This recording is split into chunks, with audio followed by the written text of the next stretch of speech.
Qu'est-ce qui qu'est-ce qui te saute aux yeux cette année dans le groupe que vous aviez cette année comparativement aux autres?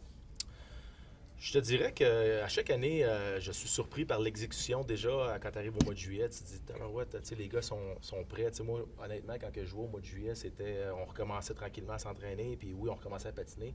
Là, tu regardes sa glace, l'exécution, la rapidité. À chaque année, je suis surpris, là, pour être honnête.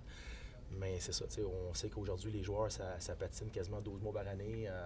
Dans mon temps, on faisait d'autres choses, on faisait d'autres sports durant l'été. Fait que le hockey est différent, le hockey s'améliore, le hockey, les jeunes, ils veulent être meilleurs année après année.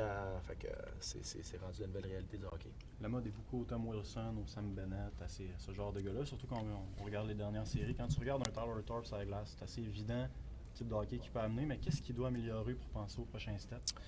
Mais je pense que c'est des gars qui doivent, à un moment donné, on essaie de leur inculquer c'est quoi être un professionnel. Parce que quand tu joues junior, ils veulent tous scorer des buts, ils veulent tous être la personne qui va faire la différence à chaque match. Puis je pense qu'à un moment donné, il faut que tu acceptes de changer peut-être ton rôle, d'améliorer des choses comme ça. Fait que c'est la chose, je te dirais, la plus dure des fois à leur faire comprendre. Mais quand le joueur comprend, je vois, par exemple, pour un gars comme Thorpe, le fait qu'il était venu à Laval l'année passée, regarder les séries, on l'a emmené, lui, puis Protz. Je pense que ça leur a donné vraiment un petit, pas un wake-up call, je ne pourrais pas dire un wake-up call, mais une compréhension de c'est quoi la ligne américaine. Puis c'est quoi qui s'en vient pour vous autres. Fait que c'est sûr que, je vois Thorpe cette année différent, plus mature, qui utilise plus son 16, parce que ces gars-là, tu leur demandes aussi d'utiliser leur 16 pour gagner des batailles. Puis tu le vois il l'a fait durant le camp. Fait que non, je pense que c'est juste du positif quand le joueur accepte de changer des choses dans sa game puis d'améliorer ces choses-là. Tu parles d'avoir un discours différent. C'est un peu le discours aussi qu'avait Michael Age hier quand on y a parlé. Est-ce que de voir un gars avec autant de talent vouloir devenir de plus en plus complet dans son jeu, c'est quelque chose qui vous rend fier un an après l'avoir repêché? Bien, ça c'est sûr. Je pense que l'affaire la moins le fun, c'est de pousser un gars quand il faut que tu le tires un petit peu. C'est toujours le plus fun. Puis quand les gars arrivent puis ils ont compris ces choses-là, puis ils arrivent ici avec des meilleures intentions. Puis c'est pas juste l'intention, je pense que c'est de l'expérience. Je pense à un an, à cet âge-là, je pense que tu en gagnes beaucoup.